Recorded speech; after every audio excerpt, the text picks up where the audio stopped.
Hola a todos, espero que se encuentren muy bien. Ahí me disculpo por grabar hasta ahorita esta clase, es que estaba terminando de preparar el material, estaba buscando la manera de hacerlo como más simple. Y entonces, bueno, por eso me atrasé ahí un toque.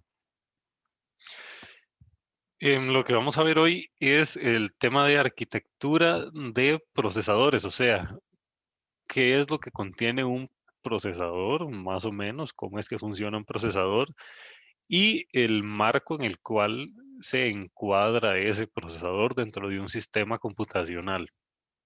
Nada más para que sepan, aquí ya subí la actualización de la presentación que vamos a estar usando ahora. Entonces, por si ustedes ya la tenían descargada o algo así, que la vuelvan a descargar, porque sí cambió un montón. Bueno, em, este es un ejemplo de cómo se ve un procesador en la vida real.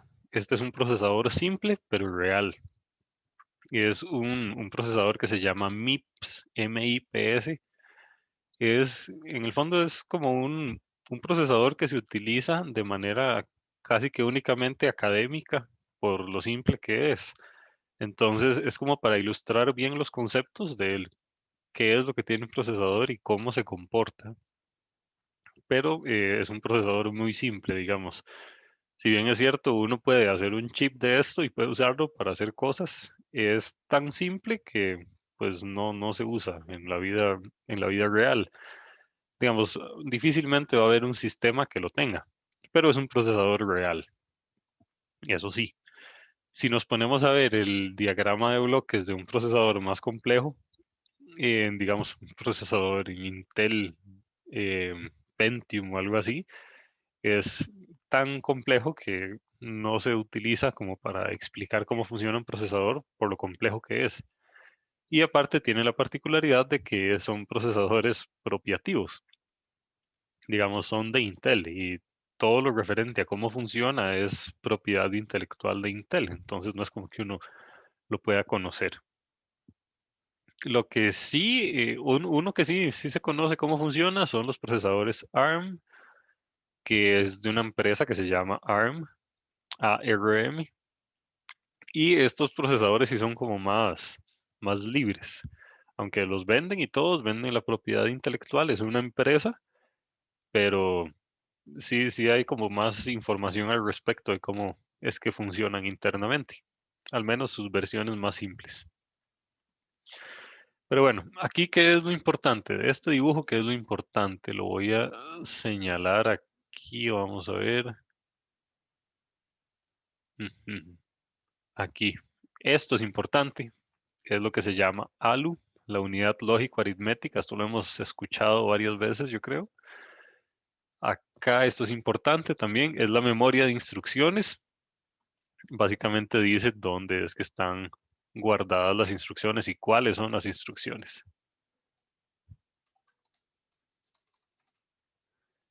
Aquí están guardadas las instrucciones. Estas instrucciones están en ensamblador, eso sí. Digamos, ahí no va a haber guardado código Python o código C, sino lo que hay ahí es código ensamblador. Que es importante acá también, hay una cosa que se llama unidad de control. Aquí está. Esto es importante también.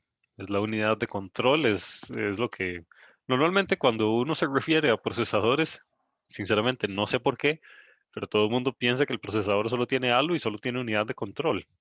Eso es un error muy grande. Em, la unidad de control y la ALU son simplemente dos bloques, si bien es cierto, sí son como los más importantes, hay otro montón de bloques. Y este procesador es simple, como les digo, analizar un procesador Intel Pentium 4, digamos, que ya es viejillo, es una cosa súper compleja. Y ahora imagínense cómo serían los procesadores que son multicore. Pensemos en un Intel i7, i9, es una cosa impresionante. Pero bueno, también aquí hago una aclaración. La memoria de instrucciones es un bloque que está fuera del CPU. Digamos, el CPU Si bien es cierto, se alimenta de la memoria de instrucciones, recordemos que la arquitectura Harvard, que es en la cual estamos, la cual utiliza la mayoría de sistemas computacionales actuales, tiene el CPU y la memoria por fuera. Hagamos un dibujito aquí, vamos fácil. Esto ya lo vimos, pero haciendo así un pequeño repaso. Aquí tenemos el CPU y aquí tenemos la memoria. Este es el CPU. Y aquí está la memoria. Entonces el CPU se alimenta de la memoria, ¿verdad? Así. La memoria está fuera del CPU. Aunque aquí en este dibujillo pareciera que estuviera dentro, la verdad es que está afuera. La memoria de instrucciones y la memoria RAM están fuera del CPU. De ahí en fuera, todo esto sí son bloques internos del CPU. Háganse la idea que esto es un cable que lleva a la memoria de instrucciones y ya. Pero bueno, ¿qué es lo que ocupamos ver de aquí? No es que ocupamos que se aprendan las partes y no sé qué. Nada más vean que el CPU es mucho más que solo una ALU y que solo una unidad de control. Por cierto, la unidad de control es la que dice cómo es que se controlan las cosas, digamos, en qué momento el dato se le pasa a la ALU, en qué momento se le pasa a la memoria de datos, en qué momento traemos la siguiente instrucción y todo eso. Todo eso lo controla la ALU, la unidad de control, perdón. Y bueno, así es como se ve un procesador simple real. Entonces, ¿de qué se encarga el procesador? Como su nombre lo dice, el procesador procesa. ¿Y qué es lo que procesa? Procesa instrucciones. ¿Cómo funciona? Lee las instrucciones, las interpreta. Una cosa es leer la instrucción y otra cosa es ver qué es lo que hace esa instrucción. Cuando decimos que la interpreta, básicamente decimos que toma decisiones respecto a lo que hace esa instrucción. Digamos, no es lo mismo ejecutar una operación de suma a ejecutar una operación de resta. Las cosas cambian. Entonces, a eso es a lo que nos referimos con interpretar instrucciones. Después, leer los datos. Hay instrucciones que operan sobre un set de datos, no todas, pero hay unas que sí operan sobre un set de datos, como las instrucciones más comunes. Por ejemplo, una suma. ¿Qué suma? Suma datos. Ahora, ¿dónde están esos datos? Están guardados en, ya sea en memoria o en registros. Entonces, cuando nos referimos a leer datos, nos referimos a que el CPU prepara todos los datos que va a necesitar para operar. O sea, digamos, si tiene que sumar 1 más 3, tiene que ir a buscar el 1 y tiene que ir a buscar el 3 para sumarlos. Con procesar datos nos referimos a que ejecuta la operación. Entonces, si es una suma, aquí es donde se ejecuta la suma. Y escribir datos nos referimos a escribir el resultado. Siguiendo el ejemplo de la suma, sumamos 1 más 2, eso da 3. Hay que ir a escribir ese 3 en algún lado, porque para algo es que lo necesitamos. Vean, esto es lo que les decía. Cuando hacemos un dibujo del CPU, normalmente siempre se escribe la ALU y la unidad de control, como si solo esos dos bloques existieran, pero existen un montón de bloques más.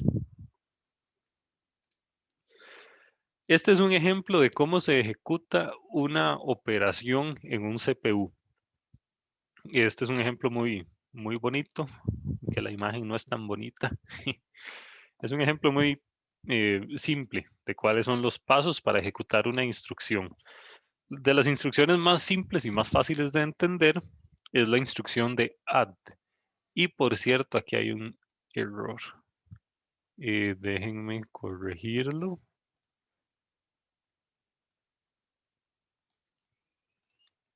Y ahorita vamos a entender cuál es el error que había. Ahí está enorme. Me toqué.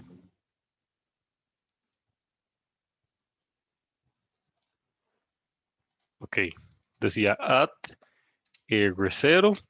Aquí debería venir un R3 y después debería venir un R5. Ok.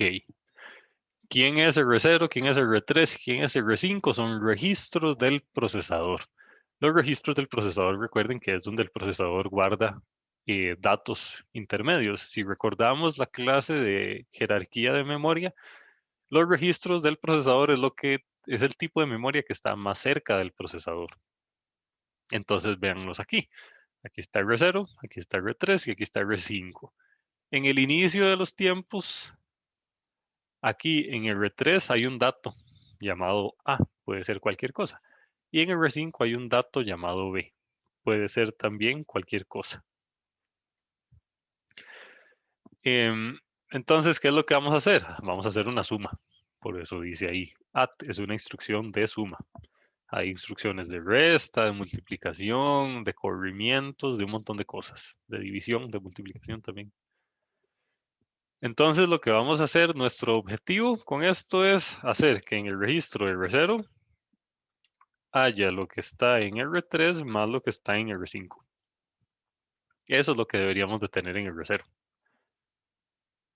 Ok, entonces, lo que hacemos es, dice, buscar la instrucción de la memoria y colocarla en el registro de instrucciones. Este paso es básicamente traer la instrucción y decir, ok, esta instrucción es un AT. Y lo guardamos en un registro ahí especial donde uno guarda la instrucción que está ejecutando en este momento. Después modifica el contador de programa. El contador de programa es, voy a hacer un dibujito aquí. Supongamos que tenemos la memoria de instrucciones.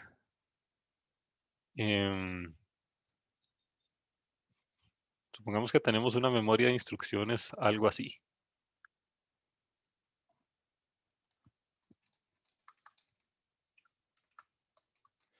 Aquí tenemos la instrucción 1, después instrucción 2, aquí instrucción 3, damos unas 10. 7, 8, 9 y 10. Entonces, estas son las instrucciones. Estas instrucciones tienen, como esto es una memoria, ¿se acuerdan que nosotros habíamos dicho que la memoria la modelábamos como celdas? Supongamos que en el momento que esto de acá está en la posición 0. Después está la posición 1, 2, 3, 4, 5, 6, 7, 8, 9 y 10. Ah, no, mentira. Empezamos a contar en 0. Entonces, ok. Estas son, digamos que son direcciones de memoria. Entonces, la instrucción 1 está en la posición 0. La instrucción 1 está en la posición 2, perdón. La 1 está en la posición 0. La 2 en la 3 y así sucesivamente. ¿Verdad? Básicamente nos dicen qué posición de memoria está guardada esa instrucción. Resulta que hay una cosa, un contador que se llama contador de programa o program counter, pero normalmente se conoce como PC.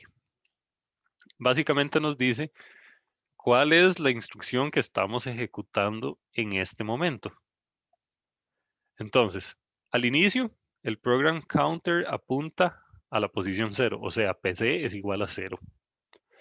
Después, cuando ejecuta la instrucción 1, pasamos a la que sigue, ¿verdad? Vamos en orden. Entonces ahora PC va a ser igual a 1. Déjenme nada más escribir aquí PC. Después, cuando terminamos con la instrucción 2, pasamos a la posición de memoria 2. Y así sucesivamente.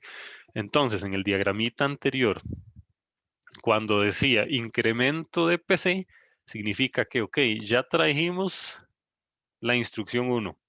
Entonces ya no la ocupo ejecutar, ya la tengo guardada en mi procesador, digamos. Entonces aquí hago un incremento y voy y pido la siguiente instrucción. Entonces para pedir la siguiente instrucción tengo que hacer un incremento en el PC.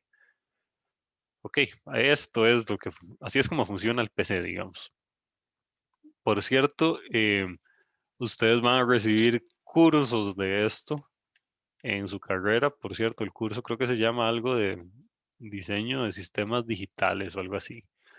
y está después de CCSA y de activos. Es uno de los cursos, de los primeros cursos de electrónica, eso sí. Pero bueno, ahí ustedes tienen un curso de cómo funcionan los procesadores. Ahorita lo que ocupamos hacer es simplemente una introducción. Ok, entonces, ¿en qué estábamos? Aquí, en el paso 2, modificar el PC. Entonces, trajimos la instrucción, tenemos que hacer un incremento en el PC para que cuando traiga la siguiente instrucción me traiga la que sigue, no me traiga la misma. Si no hago un incremento en el PC, siempre me va a traer la misma. Ok, ahora determinamos el tipo de instrucción que se trajo. Resulta que los procesadores tienen un montón de tipos de instrucciones. Déjenme nada más aquí buscar. ¿Cómo es que se llama esto? Aquí está. Veamos, este es el conjunto de instrucciones que puede ejecutar un procesador MIPS. Vean que de las instrucciones, de las primeras que vienen, son las instrucciones de suma. Y hay un montón de tipos de instrucciones. En el caso de MIPS, pues, no tiene muchas porque es un procesadorcito pequeño. Pero si ustedes ven el de un ARM 8, es una cosa impresionante. Estas son 2 páginas, el de ARM serían 20 o algo así. Ok, entonces veamos qué dice. Formato, cada instrucción tiene un campo que se llama formato. Y vemos que dice R, I, hay unas aquí que dicen J. Creo que solo tiene 3 tipos de instrucción. Ah, sí, aquí está. Dice formatos básicos de instrucciones. Resulta que existen diferentes tipos de instrucciones que hacen cosas diferentes. Y el procesador MIPS es un procesador de 32 bits. O sea, que vemos que cada instrucción tiene un largo de 32 bits. Un bit es 0, 1. Entonces, del bit 0 al bit 31 vamos a tener información en determinado tipo. Ok, las instrucciones R son las instrucciones más comunes, digamos. Básicamente tiene un registro de origen, un registro de destino. Ah, no, mentira, es como registro de destino y registro de origen. Y aquí tiene otros campos que son opcionales. Existen otras instrucciones que se llaman tipo I, que I significa que tiene un valor inmediato. O sea, un valor inmediato simplemente se refiere a un número externo que yo pueda traer. Digamos, ¿qué pasa si si yo quiero hacer una suma que sea así como add R0, R1? En el ejemplo que vimos anteriormente, aquí había otro registro, digamos, R2, pero ¿qué pasa si yo no quiero que esto sea una operación con un registro, sino que quiero que sea una operación con un número directamente?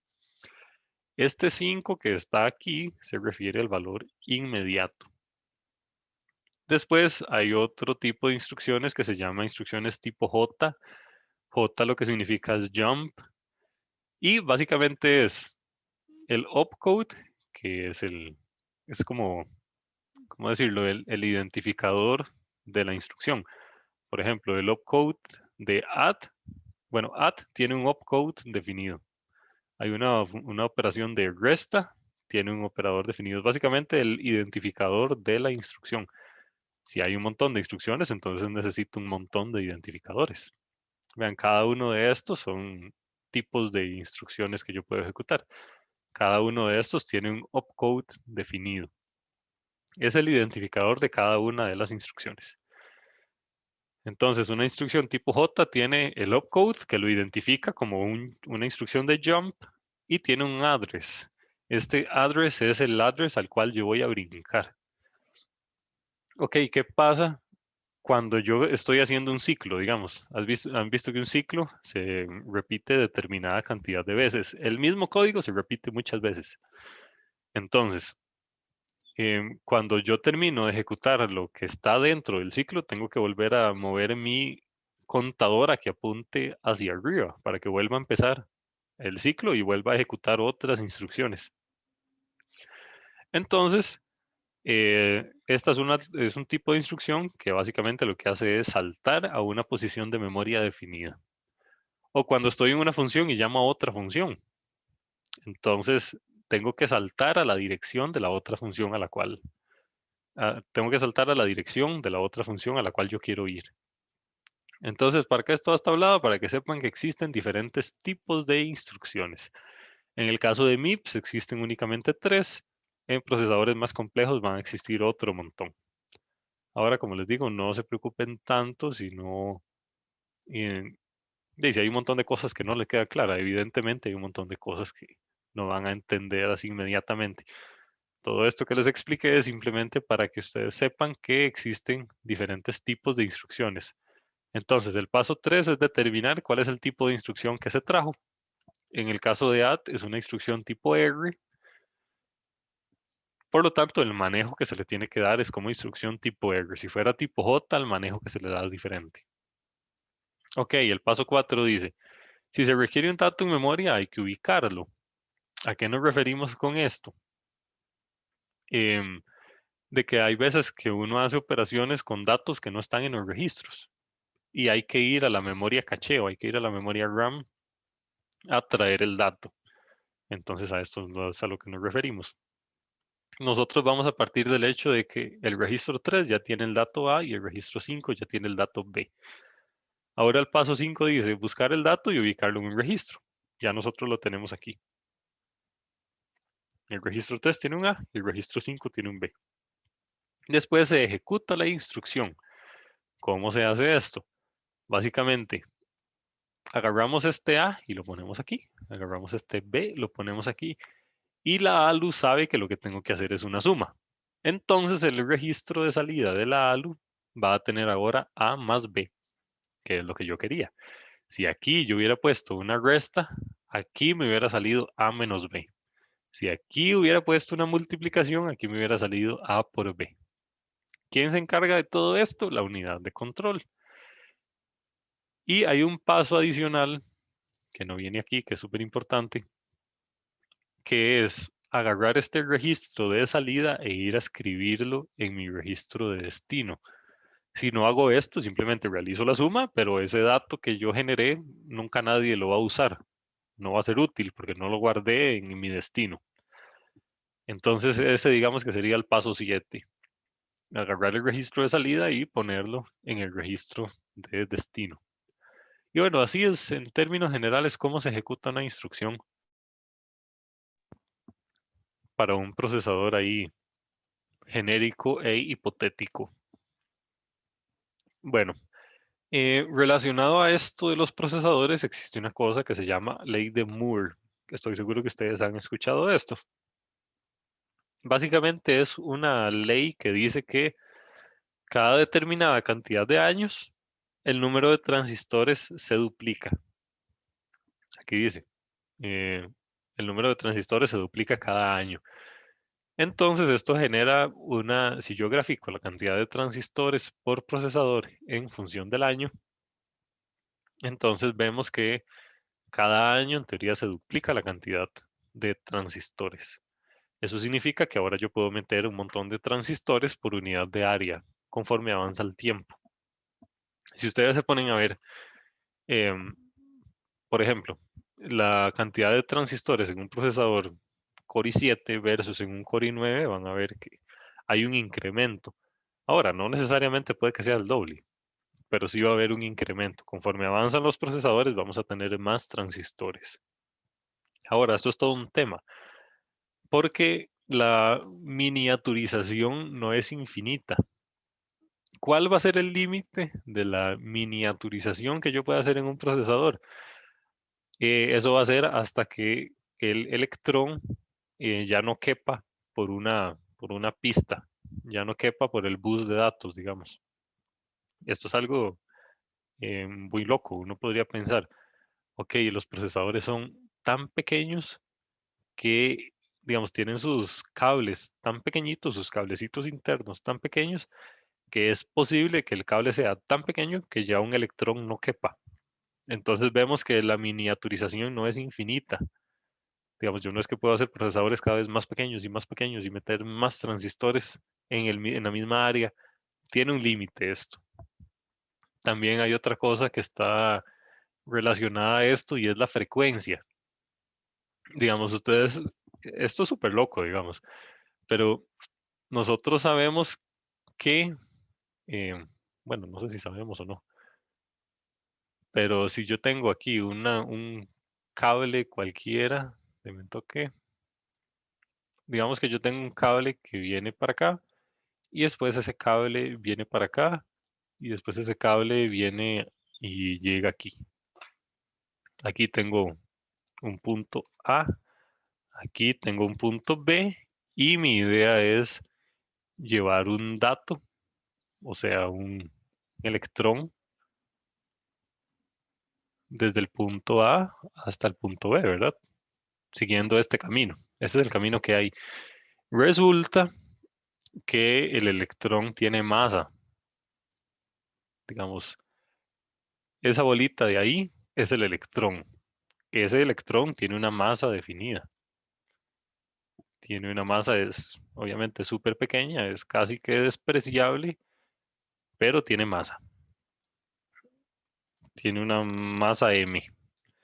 Ok, y ese electrón se desplaza a una determinada velocidad, ¿verdad?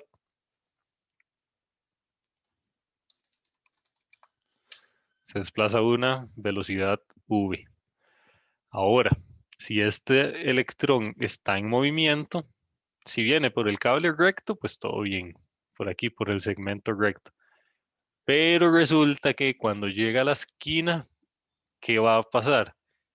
Por la ley de conservación del momentum, si no me equivoco que se llama esto,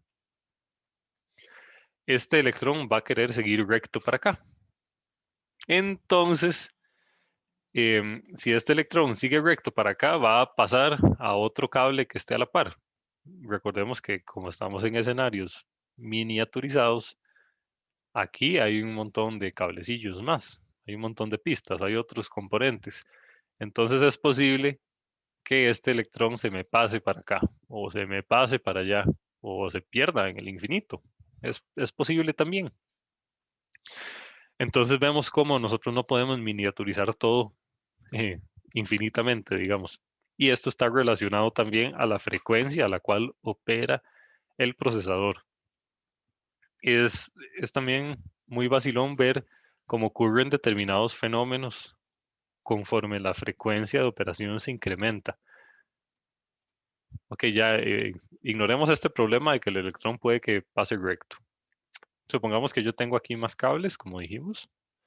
Tengo aquí un cablecillo, y supongamos que el electrón no pasa recto. Digamos que no tenemos ese problema. Resulta que cuando yo muevo datos a frecuencias muy altas, o sea, cuando el F es muy grande, entonces en frecuencias muy altas hay un montón de fenómenos, pasan un montón de fenómenos de cosas súper locas, que es como que yo tengo electrones aquí fluyendo por este cablecito, digamos, tengo un electroncillo aquí, y ahí van un montón de electrones, un montón de datos, un montón de ceros y unos. A frecuencias muy altas resulta que de ahí me empiezan a aparecer electrones aquí por este lado, aquí por este otro, hay un electroncillo por aquí, y estos son fenómenos que solo ocurren a frecuencias muy altas. Tienen toda una explicación matemática, hay modelos matemáticos súper complejos, por cierto, para entender dónde es que van a aparecer electrones de la nada. Pero bueno, sepan que a frecuencias altísimas pasan fenómenos extraños. Entonces, ¿a qué es lo que voy con esto? Es que yo no puedo miniaturizar todo a lo loco, ni puedo aumentar la frecuencia de operación a lo loco. Tiene límite, digamos, y tiene un límite que es físico. Digamos, yo no puedo hacer los cables tan pequeños, que ya el electrón no quepa. O no puedo hacer los cables tan pequeños, que el electrón se me pase a la pista de a la par. Ni puedo aumentar la frecuencia tanto, porque empiezo a ver fenómenos súper extraños. Y bueno, esto pasa, esto se ve en cursos de maestría o cosas así ya un poquillo más avanzadas en licenciatura. No es que uno no se preocupa por estas cosas. Simplemente si empieza a ver fenómenos extraños, lo que le dicen es que baje la frecuencia de operación o que deje de miniaturizar tanto. Pero esto son cosas que le preocupan más a la gente de electrónica, digamos. Nosotros nada más sepamos que existen y que pasan cosas súper extrañas si yo pretendo miniaturizar todo a lo loco. Entonces, la ley de Moore tiene límite. Y en años recientes, vean que esto llega hasta 2017, estamos en el 2021 ahorita. Nosotros vemos que si bien es cierto, antes esto se comportaba aquí súper lineal, ya conforme pasa el tiempo esto ya va a dejar de ser tan lineal, donde va a llegar el momento en el que ya se estabilice. Entonces, la ley de Moore no es infinita, tiene límite y el límite es causado por aspectos físicos, ya sea miniaturización y aumento de frecuencia.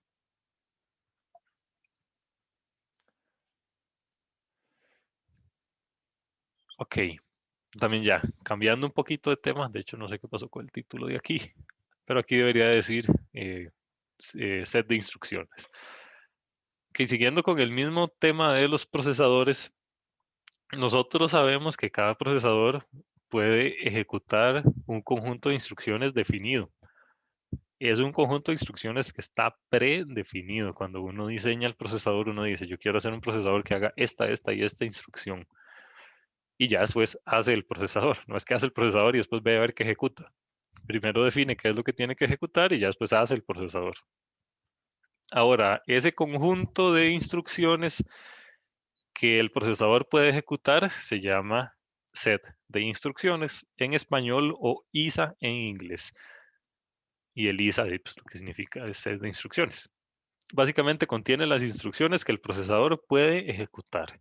Ese PDF que les enseñé hace un rato de MIPS, lo que dice es las instrucciones que puede ejecutar el procesador MIPS. O sea, eso que les enseñé es el ISA del MIPS.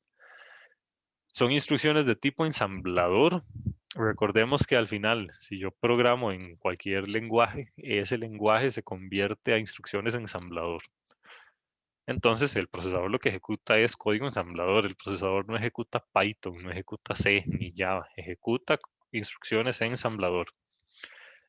Y bueno, vimos que los ISA está clasificado en tipos de operaciones, en tipos de instrucciones. Operaciones aritméticas, tipo R, condicionales, tipo I, tipo J, de salto, etcétera. Eso fue lo que vimos hace un ratito. Vean, este es un ejemplo de es un pedacito del ISA de un procesador x86. Por cierto, los procesadores x86 son los procesadores de Intel. Los más viejillos, los de 64 bits, se llaman x64, si no me equivoco. X86 son procesadores de 32 bits. Entonces son procesadores Intel viejitos.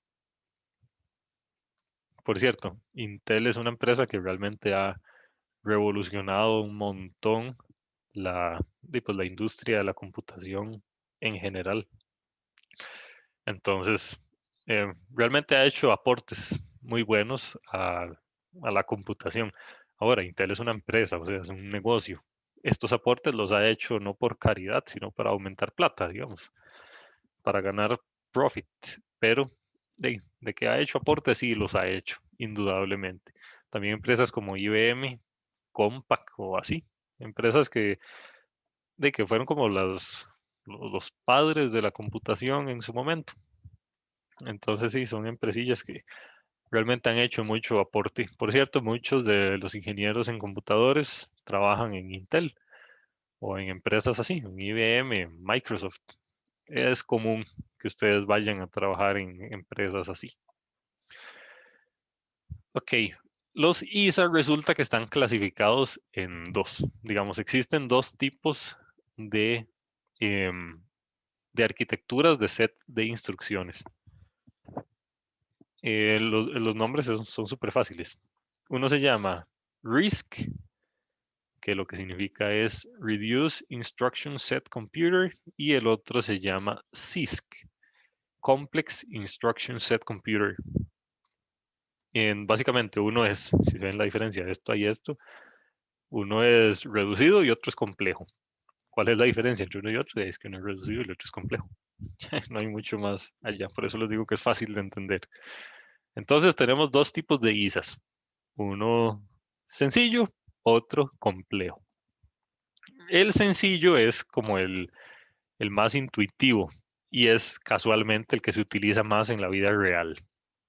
Aquí hay toda una historia de por qué unos son complejos, otros son reducidos y en el fondo está dividido como en dos bandos. Tenemos a Intel por un lado, que siempre se enfocó en hacer procesadores complejos. ¿A qué nos referimos con un ISA complejo? Es básicamente un ISA que tiene instrucciones súper potentes, que son instrucciones que hacen un montón de cosas al mismo tiempo. Y los ISA reducidos son arquitecturas que no ejecutan una cantidad muy grande de instrucciones. Las instrucciones que ejecutan solo hacen una cosita y esa cosita que hacen es simple. Ahora, con ambas arquitecturas yo puedo hacer lo mismo, solo que en un procesador, en una arquitectura RISC, realizar determinada cosa me va a tomar más instrucciones ensamblador que lo que me tomaría en una arquitectura CISC. Entonces, para que sepan que existen ISAs complejos y otros existen que se llaman reducidos. Con los dos yo puedo hacer lo mismo, solo que en el reducido me va a tomar más instrucciones realizar lo mismo. Por ejemplo, resulta que el CISC tiene una operación que suma, multiplica y divide en la misma operación.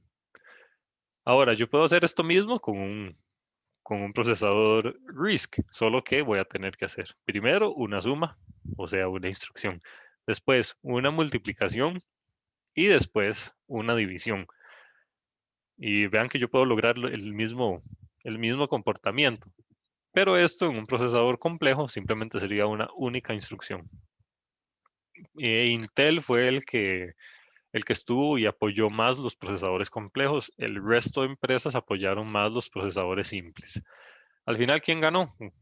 Ganaron el resto de empresas porque se dieron cuenta que eran más eficientes. Era mejor hacer un procesador simple que ejecutara poquitas instrucciones a hacer un procesador súper complejo. Esa es como la razón de ser. Entonces, bueno, en resumen, el RISC es un set de instrucciones pequeño y simple. El CISC es un set de instrucciones grande y complejo. Es fácil. Ahora, resulta que con el paso de los tiempos, digamos que los procesadores CISC empezaron como a hacer trampa. ¿Cuál es la trampa aquí? Ok, hay todo un tema súper importante que es la compatibilidad. Digamos, si yo tengo un programa escrito en CISC y cambio de procesador a un RISC, ya ese programa no me sirve.